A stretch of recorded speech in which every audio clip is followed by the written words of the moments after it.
Hello, and we are back again with Evan Watson, musician, brewer, jack of all trades, handyman, construction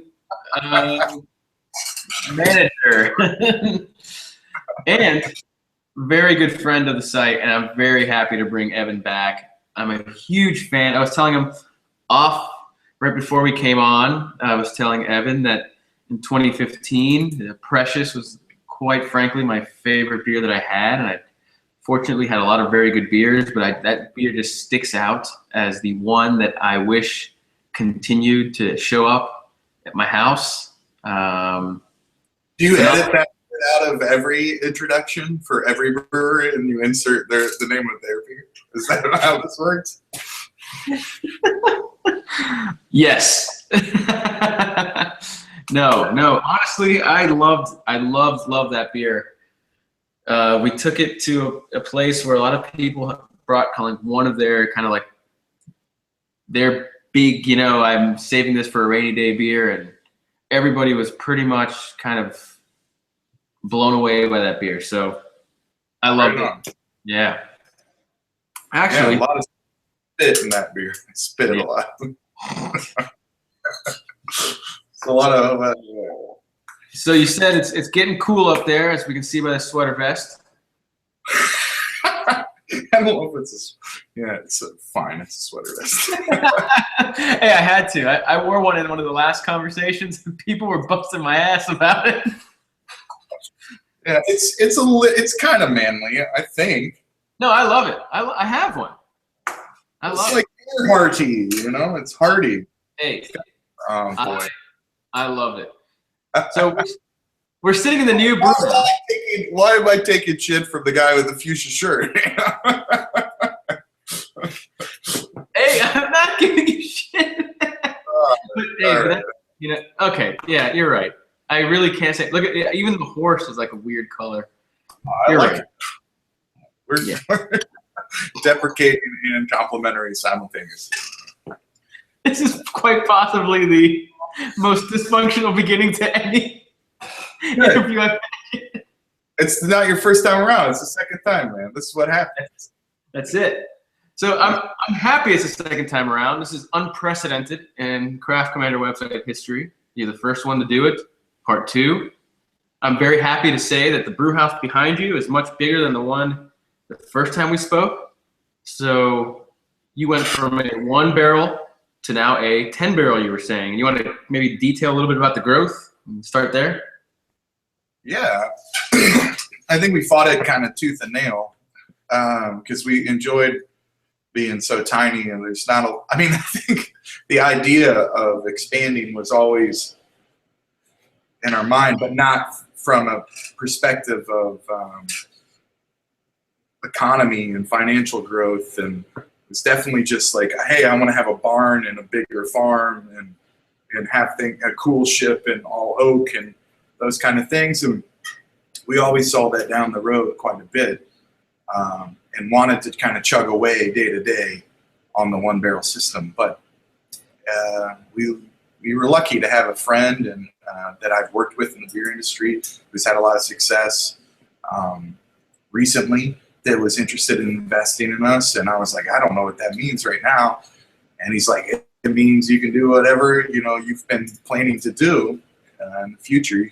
You can get a Kickstart, and not a Kickstart. That's the bad term.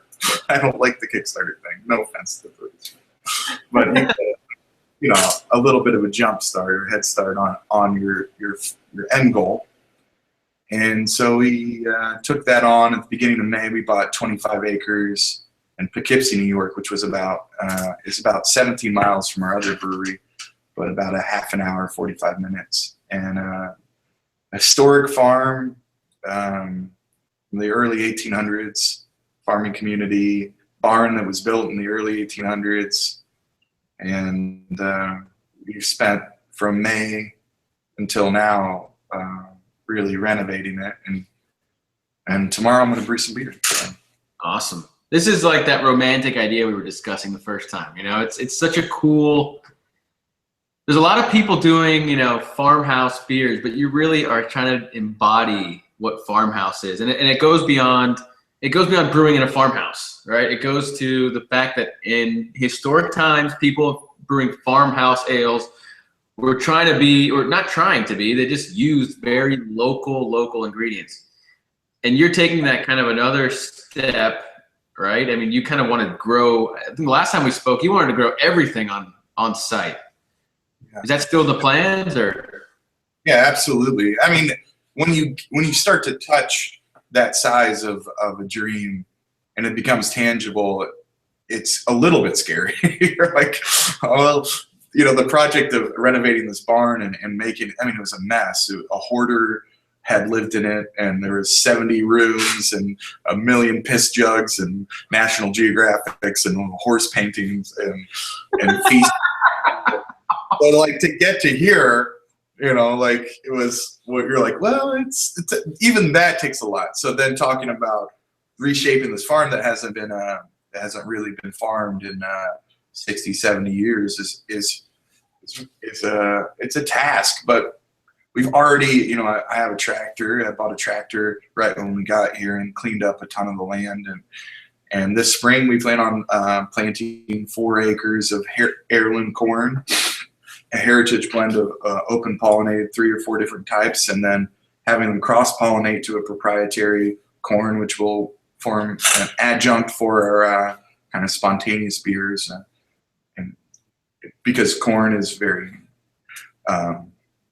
native to the region and slightly different, to give us, for the spontaneous cool ship stuff, to have an unmalted adjunct that's native to here. So we'll have that by the spring. This spring we'll have enough to last a couple of years, and then we're going to start working on this plot of land behind us that's 75 acres that's been given to us to farm barley. So I mean, it's going to happen, and you know, we've got our plots for strawberries and to expand an orchard. We have an orchard, actually, an old orchard that's been kind of lost, but for apples and crab apples and bittersweets that we harvested some this year. But it's, you know, hundreds and hundreds of trees, and we're going to add to that with different fruits and put in a hop trellising system for just put an order for 1,000 hops, and so we're going to make it work. You know, it's tough. It's scary as shit. I'll tell you that, man.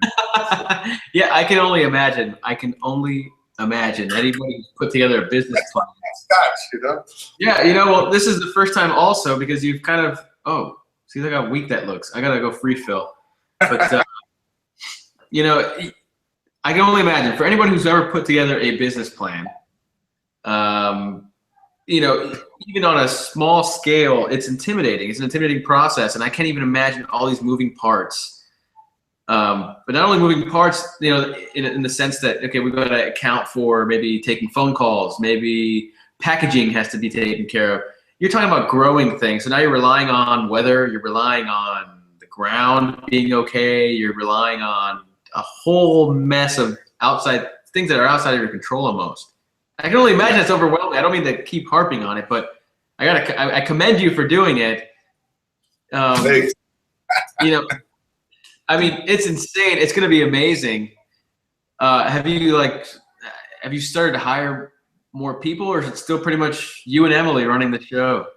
We hired had an investment and hired a decent amount of people to get this barn up and running, or at least functional, very quickly in terms of contractors and people. But yeah, it's just me and Emily taking care of the land and me doing the brewing. But we're set up to brew in a very old school way, once a week, and you know, it's a lot of it's about time. And so that part of it, the brewing part of it now, having 10 barrels is a huge asset to actually open some time to work. I mean, obviously packaging day is a whole day now. It's not like, you know, like 2 hours with me and Emily for a 1 barrel system, but you know, like other than that, it's, you know, I'm taking care of 10 batches of beer that I used to brew in 10 days in 1 day. So in a lot of ways, it's saving time. At the end of the old system, because of our popularity and things growing, I was brewing 3 or 4 times a week. So just to brew once a week is actually a bit of a relief. And and some of the brewing that, like we were talking about before we turned this on live, but you know, it has to do with the cool shit downstairs, and that's seasonal. So there'll be weeks that I don't brew beer and just do farming, which I really like. Cool. I want to get into the cool ship and the new process you're going to undergo and kind of how you're going to do all that. But I want to kind of go back to, since the last time we spoke, you could see, I guess, at least on social media, you could see the kind of growth and the popularity growing, right? I mean, it was pretty amazing to see your bottles popping up from people all over the country. People clamoring to kind of get your beers and trade for your beers, and I guess without that huge kind of regional brewery, huge marketing plans and things like that. It seemed like. How'd you get that to happen? Do you have any sense of how that even started to happen? A small kind of 1-barrel brewery selling beer at farmers markets. All of a sudden, people all over the country, I'd imagine all over the world, are trying to get these beers. How does that happen? How does that happen organically, it seemed like? It's probably you, Marco.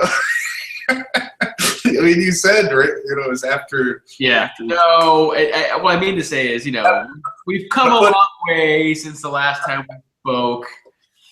I do think it's things like this. I think we have a very strong mission statement. Perhaps it's that. I mean, I always have thought it's not that. Maybe it's that we make fruited sour beers, and that and it was tiny and it was hard to get, so that fed into this world of, I think realistically that's probably it, trading beer and valuing beer based upon its quantity, you know, like a small amount of quantity, and then making that seem like it's a higher quality because of that.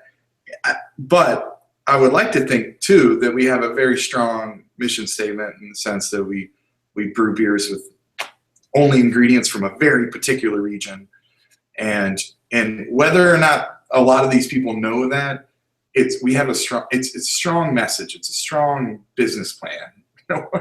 But it's not. It's a lifestyle, you know. And so I think that definitely feeds, makes it very sharp, you know. Like it makes our vision sharp. It's not like, oh yeah, they do a double IPA and Russian Imperial Stout and they make really good sours. It's like these people are harvesting their own yeast and harvesting their own grains, and it's very poignant, right? And I think that cuts through a lot of other stuff that's going on right now. That being said, I think there's a lot of other breweries that are doing that as well. But to be that small, I think it was amalgamation of those things. Right? Yeah, and I think, you know, there's a lot of breweries doing, like I said, farmhouse style beers, but I think you hit something there. It's a lifestyle, and you could tell that right from the beginning, and that's kind of what drew me to you guys in the first place. Was, wow, look at these guys really trying to do this. I mean, this is going old school. This is not, you know, relying on all these different kind of labs to culture your yeast strain, or you know, relying on, in the future, relying on maltsters to bring you your malt, or, you know, hop farms. You know, the idea is to be self-sustained, be this kind of organic feel. It's so traditional, but then you're doing kind of things that are modern at the same time. You got this beautiful brew house behind you, which is really a cool contrast to see all in one place.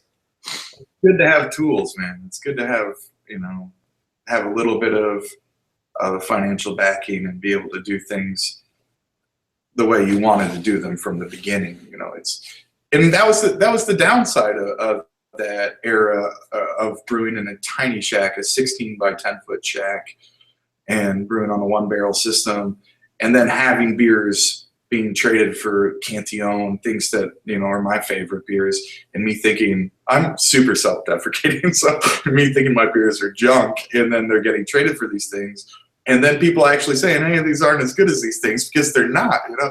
And for me, that was tough to be like, well, you know, I also don't have hundreds of years of tradition and, you know, like quality equipment like this behind me now, and not like that's an excuse, but now at least I can, you know, whether sink or swim by my own merits and not have any kind of handicap when it comes down to the equipment that I'm using. Hey, let me tell you, Precious, for example, I'm telling you, I had a lot of those beers you're mentioning last year, and Precious just sticks out as this, just such a subtle, beautiful, nuanced beer. The yeast, I don't know if it's like your proprietary yeast strain, but there's like this really kind of soft funk, tart, slightly sour, just really balanced, everything where it's supposed to be. Stop selling yourself short, all right, man? I mean, there's enough self-deprecation here, okay? Seriously. Well, everything's great. We're great. I don't know. All right. I think I said it last time. I will say this, and I think I said it last time maybe, but that there's the country colloquialism of America, that like a grandma making a perfect pecan pie, that you put your finger in something. And the concept of putting your finger in something, and I literally do put my finger in some of these beers sometimes. I open for Matt, but I'm not. Who would expect any different? But it's a figurative put your finger in things. Your personality, your traits, your mission, all that stuff. Look at you in your shorts. Hey man, it's Miami, all right? I know. What else are you gonna do? I have to. You can't be the only one with a full glass, right? Is that what is that? Knob Creek larceny? What is that? A little bit of this is Woodford. Yeah. I like There's a double oak Woodford Reserve that's really nice. That's out these days. Which one is that? Just the standard expression? Yeah. It's good beverage. I'm a standard guy. No, man. Standard is good. Look, this is what I'm rocking, Yeah, there you go.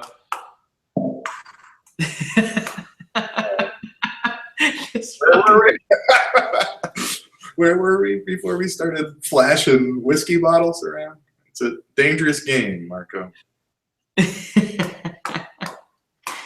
had a question for you about the farmhouse. That's what we were talking about. Okay.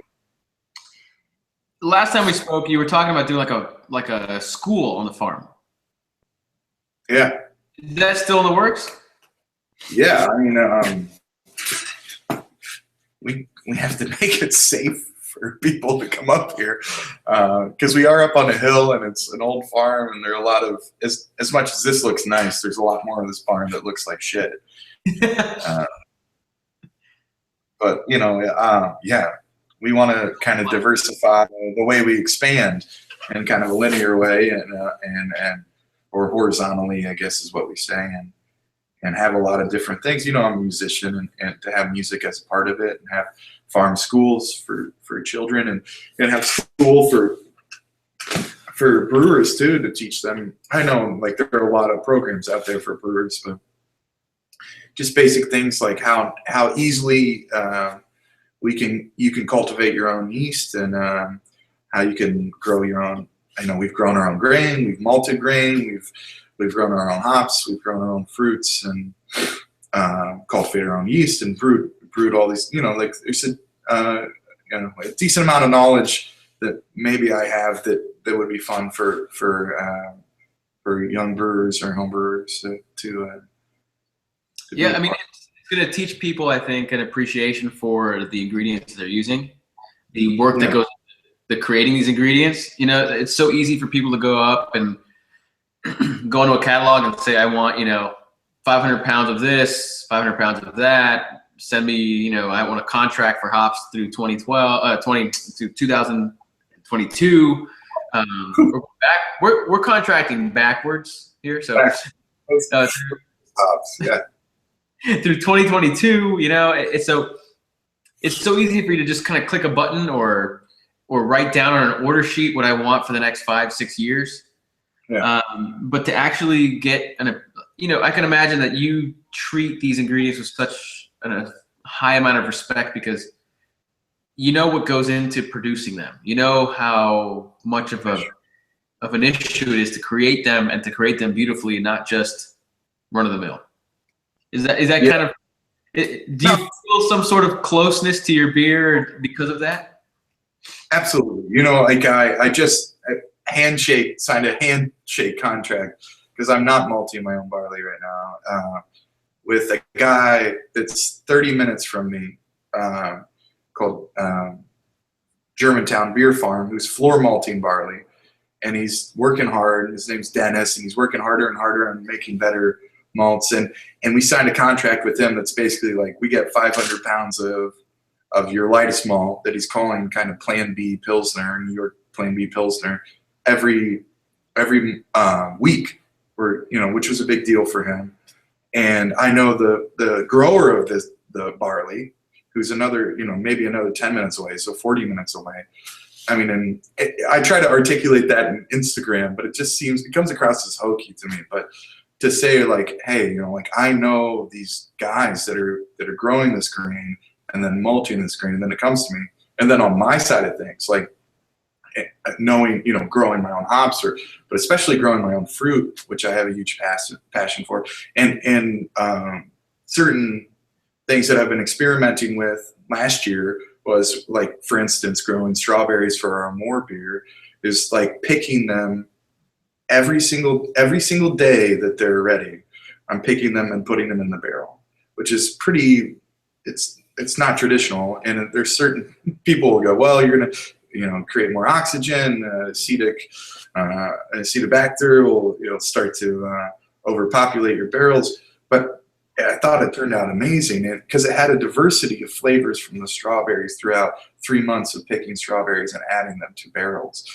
If nothing else, it's just like an experience, like walking to the strawberry beds before I go into the brew house, before I go into the cellar and take those and then shove them in the barrels, and every single day. I mean, there is just an extra closeness to all ingredients that go into my beer. I think. I don't know. But that's not to slam on the folks. I'm drinking. What's this? Jack Sappy. IPL. The people that are smart enough to put together recipes and brew good beer consistently. I'm a big fan of that. That's what I drink mostly. So Yeah, no, and I didn't mean that as a slight towards them. I'm just saying there's got to be this, and you can taste it in the beers. There's just like kind of, just this extra added connection to the product because there is an understanding and an appreciation for where the ingredients came from. That you can't appreciate it until you're doing it. I mean, you can appreciate it if you go to the place and you see them doing it, and you can say, wow, it's a lot of work that goes into this. I can't do it myself. But if you're actually doing it yourself, taking the time, the resources, the effort to do it, caring for the crop, caring for, the fruits and making sure that they're at their peak level when you throw them into your beer, when they're influencing your beer. It's like, again, the word is, it's a romantic kind of thing, it's a very back to basics, back to tradition, back in history kind of thing. There was no catalogs probably, Belgium hundreds of years ago. There was definitely no internet. So a lot of times a farmhouse brewery used what they had. And that's a really kind of cool tradition to go back to, I think. Yeah, I think it's a mixture of that like whimsical, romantic thing and also necessity and desperation. Like that part has been like in a 1 acre plot on a 1 barrel brewery. It was more whimsical and romantic, to be honest. And when I needed more fruit, I'd go to the farmers or whoever, but that are around. I think what we're embarking on, I've realized very quickly, is a lot more about kind of testing our strength. It's a lot. It's a farm. It's 1 acre plot of land isn't a farm, really. I mean, it can be, but 25 acres of land and taking care of that and brewing on a 10 barrel system and harvesting that fruit, you're starting to brew, I think, out of necessity a lot more. It's, I feel like it's much more intense. It's much more tactile, which is good and bad. But I think that we look, nostalgically, we will look back to farmhouse brewing in Belgium and France, and we look to Centre Valley and Lambic tradition very romantically. But all of these things, all of that is just kind of like under technologically advanced. It's like why not a plate chiller? I got a plate chiller right here. You know, like, oh, you used the cool ship because that's what you use. That's how you got your beer cool. And we look in the future, we look back, you know, our future hops or our past hops. We look back and we go, oh, wow, that's so romantic. Let's copy that. And there is something that's valid in that, but it's, you know, it's kind of a struggle because when you really put yourself in the position of trying to build from nothing, I mean, it's not like this whimsical thing. It's very kind of dramatic. It's very like life and death. I mean, that's farming, you know, it's the nature of being a farmer, I guess. And then and a lot like a winemaker too. It's a lot closer to doing that than probably. I was going to make that connection. Is it influencing the way that you're brewing and producing your beers? I mean, is this new kind of lifestyle? Hey, we've got to wake up and take care of the crops. Is that going to influence the way that you brew or the philosophy behind your brewing style? Yeah, it's like to kind of answer that, finishing what I was trying to put together myself in this moment, which is what happens in these conversations for some reason. There's this very whimsical, romantic side of me that thinks about the crab apples in these wild orchards that we have hundreds of beautiful different kinds, and think about picking those and how awesome that is, or the hours I spent picking wild rose hips for a beer, or you know, like picking anything, you know, or planting corn. There's like so much romanticism, and then there's like the real freaking work, which is, and then seeing, you know, do I have enough to brew 10 barrels with this? You know, there's a lot of push and pull, and to find there. I think I actually it's like high end and low end to speak musically, you know, like, and there's the mids are just like sucked out, and a lot of people like that, you know, like a good strat through a baseman is like low end and high end, right? But then to be Richards, if you want to be Keith Richards, you got to push the mids, you know, if you want to rock and roll. And I think there's a lot of guys that are brewing beer on these things, and they're like pushing the mids, and they're brewing like really beautiful beers. I'm tasting more and more of them every single day, and I think I miss that sometimes, because as much as I gain on the high and low, in a sense of struggle and whimsical romanticism, you know, I do lack in like just consistency, or like, you know, being able to contact somebody's opinion. You're like, oh, you like beer? Oh, I will give you a beer that you will like. You know, with me, it's like, you like beer? Oh, well, this is kind of more like wine, or this is more, you know, I grew this. There's always an excuse instead of, oh, you like IPAs? Here's an IPA. And I'm like, I don't have that opportunity to do that. I don't know. I don't know if that answered any question. I'm just trying to work through things. Is this psychotherapy? Do I owe you? Well, you're gonna have to pay me probably. What do they charge? Like $300 an hour for this. So this is we're letting all the emotions down. You bring up a good point. You know, a lot of breweries rely on that pale ale, that brown ale, that stout. You know, the oatmeal stout year round to push and push and push and bring people in the door. They're gonna drink. These beers they can put out in 2 weeks, year round. You know, around the clock.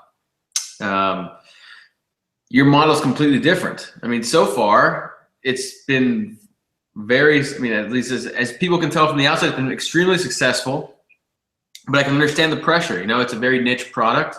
You've gone from 1 barrel, which is, people maybe not who don't know, about 31 gallons, to 10 barrels. So do the math, 310. That's a lot more beer, and a lot more people to convince that this product is phenomenal. But I don't think you're gonna have that much trouble. I mean, you've grown this following around the country that I've seen growing and growing and growing. And you're right, the idea that there has to be a kicker, and people appreciate the effort that goes into a product. And we're going back, and I speak about this in the interviews, we're going back to this time where there is a local butcher, a local baker, a local cheese person, cheesemonger, and a local brewer. And it's a time where people are loving this regionality, loving this originality, and seeking out, different interpretations of styles. And there's one at your brewery that you can't match. So it's pretty incredible to see, and I'm happy that we get to talk about it even more, because I remember the first conversation we left, and I was just like, I want to know more about Plan B. I want to know everything that's going on in Plan B, because it's such a cool, unique thing. I'm happy to see that the kind of thoughts that were occurring in the first time we spoke are actually coming to fruition. As much work as they are, I can only imagine how much work it is. And I like that you mentioned it's a lifestyle now, because I don't see how you could do this without it being your life. And I'm sure you'll correct me if I'm wrong, but that creates even more of a connection with the product that you're putting out. And I think that's going to be even more appreciated by the people who pour your product into a glass and share your product with other people. So that's my thinking. Correct me if I'm wrong, but I think that's what people are going to love and appreciate about what Plan B is doing. And I'm excited to be able to share with people. I mean, you got to make good beer, Marco. I mean, that's the bottom line. You got to make things taste good. They can't taste bad. And so in that realm of my production of my life, that's actually the priority. I get to experience a lot of things, and we're both very romantic. That's the worst thing to say to a guy ever. Don't ever say that to a guy at a bar randomly. I take it. I love it. I love it. Yeah, but I'll say, I've been talking. I've had brewer friends of mine who have been kind of on the fence about their career in brewing for a lot of different reasons. I certainly won't go into specifics, mostly because they're irrelevant to this conversation. But, they say to me, hey, you could have been a musician. You could have followed this career of artistic expression and self-indulgence and creation, which is what a lot of people admire. And you could do this and that, and I could. This person I was talking, very specific person, said I could do that in a different realm, and I would love to do that, but I'm stuck brewing in a capacity. And how can you do this, is what they asked me. And I said to them that this isn't just the brewery, like going to the lifestyle idea. I'm not making the end product yet. I love beer, and I love creating this beverage for somebody to share, to have, to look at. I love that concept, and I love all the work it takes to get there, because it's very tactile, and it helps me get through my days. But ultimately, I'm creating, on this 25 acres of land, I'm creating a place that I want to live, that I want to be, that isn't like a little apartment in New York City, that isn't something that somebody else built that I have to fit into. Right. I'm trying to build, and this is getting hallmarky, but I want to build my own box. I want to build my own parameters. I don't want to try to go, oh yeah, I can settle with this apartment, with this job, with this stuff. I can settle with that, and that's the whole farm. And beer is a big part of it, but it's also kind of a small part of it, and it is a lifestyle. And I don't know, I'm rambling now, but was my. That's awesome. I love it, man. I absolutely love that. I absolutely love it. It's awesome. It's awesome. You got to stick to that beer stuff, Marco.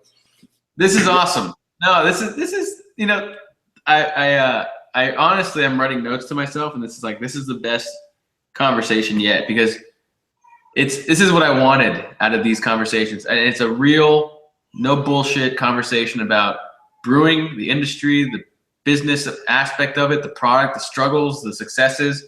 This is the best. This is awesome. I'm happy that you're comfortable enough to talk about all these kind of ups and downs with this whole process, because a lot of people think that this is just a completely glorious thing, and I'm going to open a brewery and it's going to be beer, beer, beer, and people are going to come in and drink it. And it's going to work. It's going to work. It's going to work.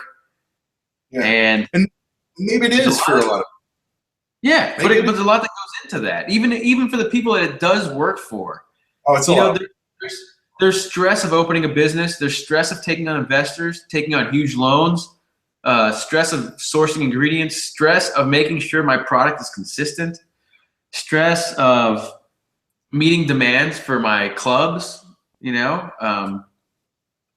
are all real things, and it's something people should know about. I mean, I hate going on to forums and hearing people just badmouth breweries that don't meet these kind of artificial expectations, right? What was one of them? I guess when Cigar City had Hunapoo Day a few years ago, and it became a disaster because people snuck in, people sold fake tickets, nothing to do with them. And all of a sudden, Joey, the owner of Cigar City, has to issue this apology, and he's stressed out of his mind. He doesn't want to do Hunapoo Day anymore, and all this stuff. And I'm thinking to myself, if people understood that this is a business, and if people understood the work and effort that went into this, let alone growing your own ingredients, I mean, it would justify, one, the ticket of admission to the festival, and two, maybe they would think twice. I would hope they'd think twice about selling a fake ticket to someone so you have 20,000 people instead of 5,000 people in an event. And so it's really cool to hear this from your perspective. And it's really cool to hear from somebody who is not only trying to do the brewing aspect of it, but do the ingredient aspect of it all at the same time. But also, about that though, it's hard to speak for a bottle, right? There's a bottle of beer, like Hunapoo speaks for itself. It's a huge beer, right? It's got a lot of flavors and stuff. And but it's hard to speak from the intent of the people that own that business. So if we talk about business, if this is we started the discussion of people being upset with a business and buying tickets and manufacturing fake tickets, all that is that's something that has to do with the consumer thinking about it like a business. And then the product in creation is something very, very different. And I think our benefit from the way we've sold beer up till this moment has been that Emily and I stand behind each bottle. Like, we're handing them to people. And that's true with every beer we've ever made, with the exception of maybe this collaboration that we've done recently that's gone on shelves. But any beer that we've made at our brewery, and sold to somebody, we've handed it to them. And that's a benefit that we have, that a place like Cigar City, because they're doing a great job, because everybody wants their beer, they're successful. They don't have that luxury though to be able to explain that. And I feel bad for those breweries. I feel bad for I do and I don't, because that also, we should talk about that. Any business where people are manufacturing tickets so they can stand in a line so they can buy your product, you're doing all right. Buddy. Great economy of the world. Hey, Cigar City is the craft brewery of Florida, so it's. But I certainly don't sympathize because I don't have this experience. But I can empathize with the Sean Hills, the Hill Farmstead on our side of the, it's on your coast too, but like up here. And those people that get mad about those releases, or whatever, it's really it's hard to live up to something that's taken out of your hands, right? Or play it up if it's taken out of your hands. Right. We benefit of handing somebody a beer, and we know who they are. Like at the farmers market, we generally have two people that come. We got people that are coming that are beer aficionados, the beer collectors that we know or we don't know, and they're traveling and they come and pick up beer, and we know those people.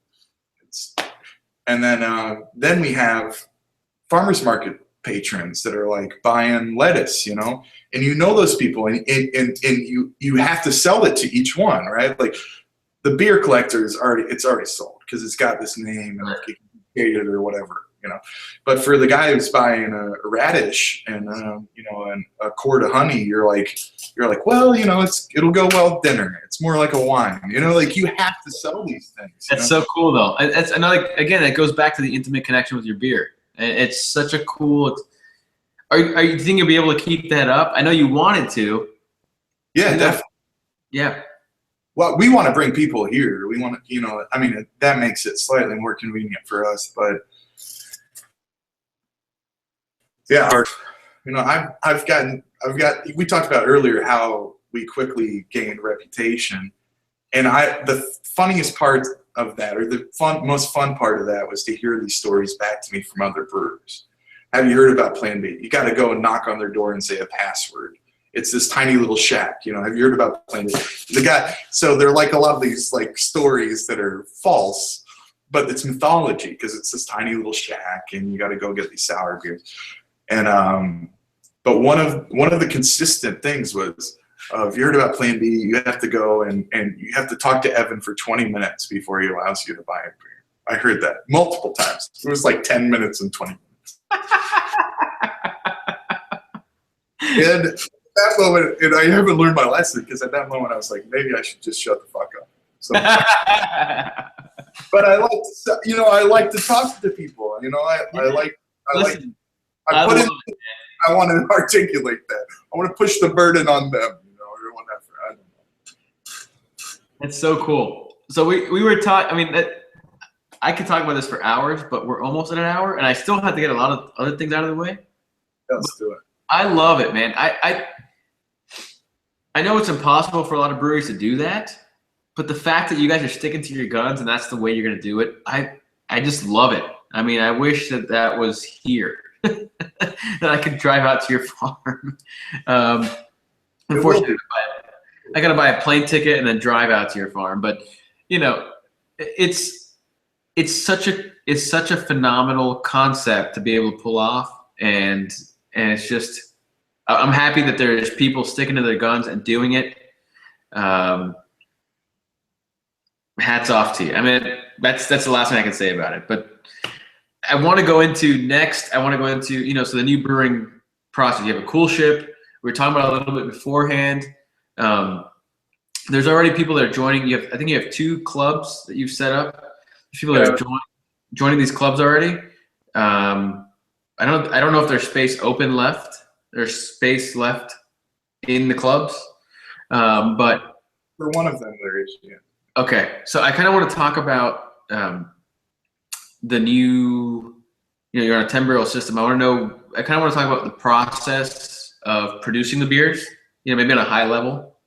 And so people know what they're getting, and people who hopefully who watch this will end up joining the clubs and grabbing the beer and understanding exactly what goes into producing these beers that you're getting out of these memberships. And then if you can find people to go to these, to the brewery or to the market. Are you going to keep it the market, by the way? Yeah, we'll always have a farmer's market. Okay. So, people can go to the market or go to the brewery and pick up bottles and maybe ship them to you. But can you kind of go through, maybe a quick review of how you're going to be producing these beers in this new system? We were talking about the cool ship, all oak fermentation, things like that. Yeah. So I wish I could walk around and see a big computer that's a very short cord. But we got this thing back here that'll heat up some local ingredients, and then we'll go downstairs. So this is a 3-tier barn. So I'm milling upstairs, and upstairs will eventually be a music venue of sorts. But milling upstairs, and then coming directly down through gravity into my system. And then after brewing, going down into a cool ship, which is a traditional vessel to cool beer, and for Sena Valley lambic breweries to collect microbial forces to ferment their beers over the course of a long period of time. But I'm using it for those purposes, but also just to cool the beer in a traditional way and get a little bit of vibe. I just installed actually all these oak staves above it because I believe in condensation and then dropping back down into the cool ship for inoculation. And then I can and I have iron piping, so I can slide in and out staves and inoculate them with my other beers to try to expedite the. This is my crazy theory, but I also have a big double door there to open up to the elements, the cold, Poughkeepsie evenings right now. But in the spring, well, it's still cool. I'll have a lot of different flowers and raised beds back there too. So and all our bees, plant bees. So a lot of the inoculation, I think, pollen and everything will be very active in that area. Anyways, so it goes down in the cool ship, cools down overnight, and then I pump it back up to behind the screen to the future of wherever behind the screen is. Yeah, the second wall, and into Hudson Valley oak fermenters. So we're in the Hudson Valley, and white oak grows here. And so I tricked a cooper who makes small barrels into making giant oak vats for me. It's been a bit of a struggle, but it's coming out really good. And with Hudson Valley oak, milled in Hudson, New York, right up the street, and so it's as local as wood could be. So the beer comes up into this local wood, which in a hot room, which is I guess they're considered not fermenters but horny tanks in the tradition of lambic brewing, and it stays up there at high temperatures, around 80 degrees, and then it drops back down into my big barrels. I have a lot of puncheons from a local winery, which are 500 liter, around 4 barrels, U.S. barrels of beer. And so I separate them out in there and ferment the beer. And some of them have fruit and some of them don't. And yeah, that's it. I guess our herbs and the other things that we grow here. And the ones that come out quickly are fermented with our house honey yeast strain, which is a strain of yeast that now I'm collecting in the fall for the fall beers through the spring, and then from the spring throughout the summer, I use a different yeast strain from that honey. So there's 2 collections of honey throughout the year. I mean, some apiarists do it differently, but we do a fall honey and a spring honey, and we cultivate it from that. So that's the process. Yeah, there you go. That's so. I mean, so that's. I mean, look at all the complexity just in the process. You know, it's not just going from brew house into a stainless steel into a keg. You know, which is, again, there's a lot of really phenomenal beers being made like that. I'm not trying to slight these kinds of processes. What I'm saying is, there's this extra added like level of detail and attention to the product that is going into what you're doing over there, which is really cool. So I guess what is the difference between, or I guess what can people expect from the club that is still available, right? You can join these clubs, brewery. What is the club that's left over? What's it called? Where can people find more information about it? And then what kinds of beers can people expect out of that club? So we have the Hive is the one that we've set up kind of preliminarily, that people get an X amount of bottles every month. They don't have to worry about anything. They're promised a pretty large allotment of the beer we make. It's like a CSA. We compare it to it like for a farm, a CSA. That's closed out because it has to be finite for 6 months. But there's another club called the Swarm, which is all these crazy bee puns.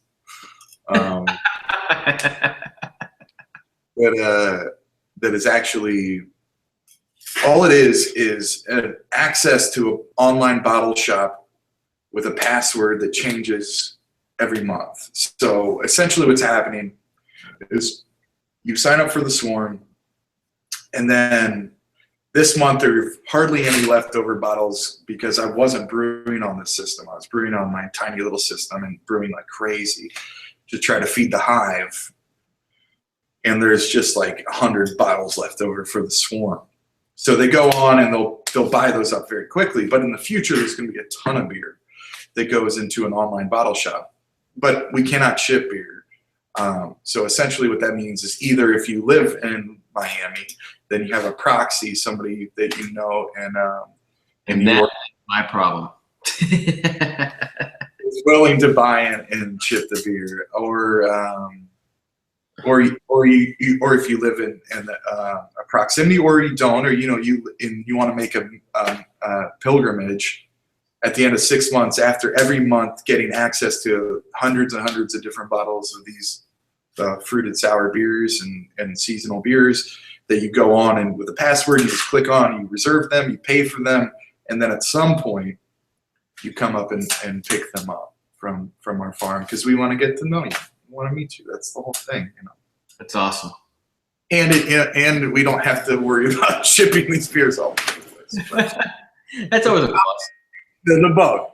Yeah, that's a plus. So where can people get more info on the Swarm? Is it just on your website? There's a link? Yeah, we just redid the website a couple months ago. So I love the new website, by the way. It's cool. The pictures are awesome. The old one, I had another brewer who's a fucking brilliant, amazing brewer. There was and his fiance, who's an art teacher and does amazing graphics. They both kind of had an intervention. They're like, your old website sucks. I was like, really? And then I was like, yeah, it sucks. As so somewhat, artistic minded person, I went on and I was like, yeah, this is terrible. So we did the Squarespace. Yeah, that's what mine's on. It's such an easy, awesome source. I didn't. That's great. I looked at you. We modeled some things up after your website because we thought it was very convenient. It was very clean and. Well, you know what? I'm happy to hear that, because that's what I was going for: convenient and clean. So, well, nobody uses websites anymore. So, when they do, let's make it easy for them. Yes, exactly, 100%. So, okay, cool, awesome. So we got the Swarm that's left over. We're gonna still have the farmers market, and as much as I love it, I hate it that you want people to be at your brewery getting your beer there. So you're gonna have to find a friend in New York, people. That's what's gonna come down to. I wish I could say they're friendly people. I'm from Indiana, and it's taken a while. Yeah, I can say something about Miami for the most part. It's hit or miss here. It's just a big city thing. Everybody's in a rush to go everywhere, which is what's really kind of cool. And again, we're gonna use the word, yes, we're gonna use the word romantic again about this whole idea of Plan B brewing, farm brewery, is that it's going back to a slower time. If I ever opened a brewery up, I would want people to not have their cell phone in their face the entire time they're in the brewery. I want people to be enjoying conversation. I want people to be enjoying the beer. It's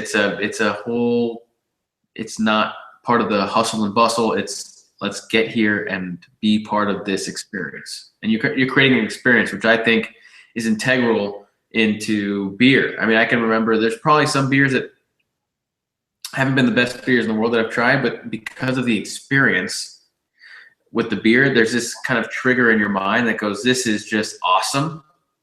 And it's just a beer that you associate with this conversation you had, or this experience you had with it, or this setting that you had.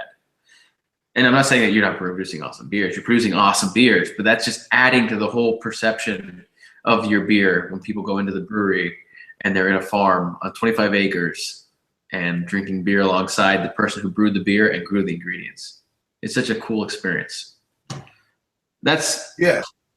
Well, it's a good beverage, this beer stuff. It's pretty good, and to get to share it, which it's designed for, is it's alcohol content. All these things are designed to sit on it, around with friends and to share it and have an experience. So, and regardless of the style or the flavors of it, ultimately, you're making a liquid that is not that far from blood, right? It rushes through all our veins at our best times, right? whiskey, if there's a lot of whiskey running through your veins, you're in trouble, right? But if there's a lot of beer running through your veins, then then you're doing okay. You're having a good time, right? That's the goal. It's a very good table beverage, as people put it. That's exactly right, and that conversation itself could take 2 hours. So we're gonna leave it at that. That's the goal. It takes all night. The fuel with beers, Is there any beers that people can expect from you guys in the future? Is there any concept that you're thinking up right now that people can expect coming up soon? Well, everything's an oak now, so that's special in a sense, and I'm trying to now I have a good relationship with. We were in Fishkill, the old brewery. Now we're in Poughkeepsie, but Fishkill we had grew a relationship with Fishkill Farms, which is a large orchard farm there, and getting a lot of different things from them. So a lot of different fruits from New York that even frozen, I still feel like I'm getting through this, and now I'm going to start approaching some local distilleries through the winter to do some stuff, and then in terms of barrel aging with distillery stuff. But the one thing I'm really happy about, I'm excited about, is Barn Beer. Is a beer that it's just kind of like we're just in the realm and the conversation we're just having about sitting with people and the experience of things, and whether it's fantastic or it's it's the best beer you've ever had or not. It's a functional beer that it has kind of a little bit of elements of everything that are good, but nothing overpowering in any capacity. And will be a staple of the barn. And eventually, I want it to be only on kind of a cask, even though it's like kind of more of a like 1 year lambic cask, acidic thing, but on like true sparkler, hand pulled drawn. And awesome. I was looking at them last night, 38 ounce mason jars, right? 38 ounce, okay? So over a liter, like a liter month. So 38 ounce jars that have handles, and with a crest I found last night online to inscript just Barn Beer. Yeah. You go like this, and it's not, it's not real ale. It's certainly not American terrible derivations of cask beer. It's cold, but it comes through a sparkler, and it's in 38 ounces, 34 ounces, 4 ounces of foam, and you just I still got a lot of biking in me, if you can. There it is. There, I see the beard. I see you connecting more and more with that inner Viking. It's awesome. If you lived up here, you'd have a big beard too. Hey, I missed my beard. I had to shave it for work, and I'm not very happy about that. So. Well, you're gonna quit that work stuff pretty soon, right? I should, right? I should. Yeah. Hey. Start working yourself. I know, man. I know. The American dream. Hey, I'm going to end this like Howard Stern ends his conversations with people. You've said it all. We've said everything. There's nothing left to say. I'm happy to hear. I mean, honestly, okay, this is honest. I'm happy to hear that everything that you have planned on over the last year and a half is coming to fruition. I know it's not the easiest thing in the world, but I love the fact that it's actually happening. I salute you. I know that beer connoisseurs, as you coined them earlier, salute the process behind what you're doing, and it's something that's so beautiful to watch. I can't wait to get my palate to experience more of the beers that you're producing. It's just such an awesome thing. I know that it hopefully becomes a trend in the country that people start to do this.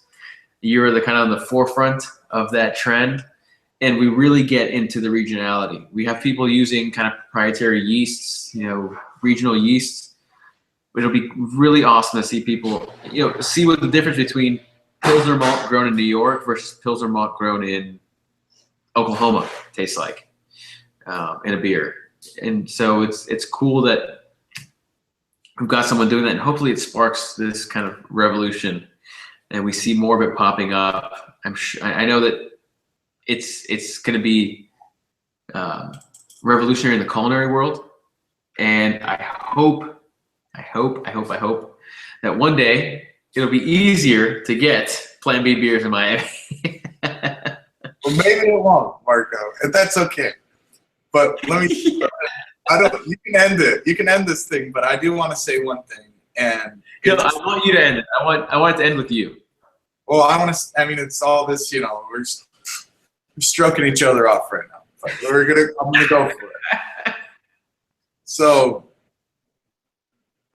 to be able to function like you have functioned and be a big part of the scene and have the interest and the energy after working a long day, having a very young child, to get on the internet and talk to idiots like me about this very specific subject, and to spend your time doing this shows a certain passion from you, and it's very touching to me. And I don't know, you've been very flattering to me. I might have a different opinion if you were mean to me, but regardless, I've thought about that, like these people like Sam Collusion, or anybody that steps out of the hard work that they're doing in their day to try to elevate something is very special.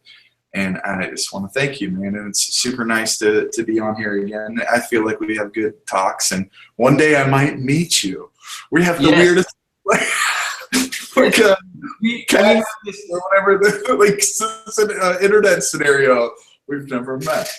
We are the modern day pen pals. So we text each other back and forth and email, and we just see how the family's doing and all these things. We've never actually met. So I'm hoping that this 2016 is a year that I meet the one and only Evan Watson. So the love affair between both of us has been pretty disgusting through this conversation.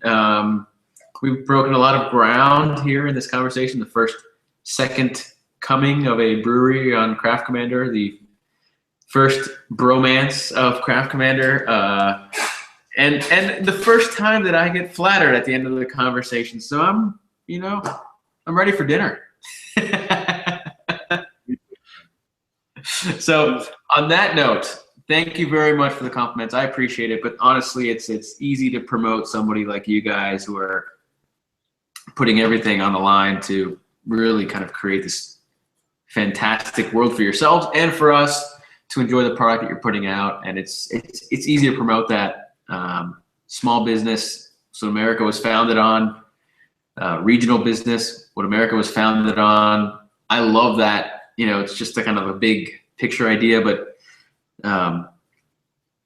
amen, brother. 2016 is the year that we meet. So in person. Watch out, man. I'm coming for it. All right. Cheers, bud. We'll talk soon.